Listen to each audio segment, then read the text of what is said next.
ఛత్తీస్గఢ్లో భారీ ఎన్కౌంటర్ జరిగింది. ఈ ఎన్కౌంటర్లో మావోయిస్టులకు భారీ ఎదురుదెబ్బ తగిలింది. 11 మంది మావోలు మరణించారు. నారాయణపూర్ జిల్లాలో జరిగిన ఎన్కౌంటర్లో మరోసారి పెద్ద సంఖ్యలో మావోలు మరణించడంతో ఆ పార్టీకి కోలుకోలేని దెబ్బ తగిలింది. పెద్ద సంఖ్యలో 11 మంది మావోయిస్టులు మరణించారు. అటవీ ప్రాంతంలో భద్రతా దళాలు మావోల కోసం గాలింపు చర్యలు చేపట్టగా వారికి ఎదురుపడడంతో కాల్పులు జరిగాయి. ఇటీవల కాలంలో పెద్ద సంఖ్యలో మావోలు ఎదురుకాల్పులో మరణిస్తున్నారు.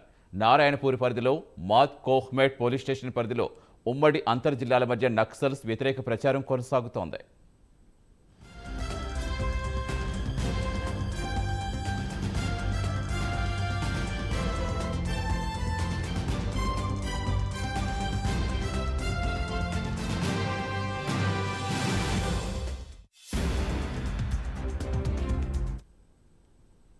ఛత్తీస్గఢ్లో భారీ ఎన్కౌంటర్ జరిగింది.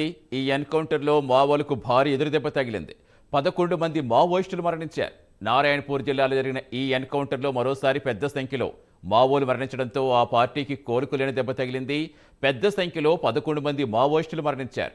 అటవీ ప్రాంతంలో భద్రతా దళాలు మావోల కోసం గాలింపు చర్యలు చేపట్టగా వారికి ఎదురుపడడంతో కాల్పులు జరిగాయి. ఇటీవల కాలంలో పెద్ద సంఖ్యలో మావోలు ఎదురు కాల్పుల్లో మరణిస్తున్నారు.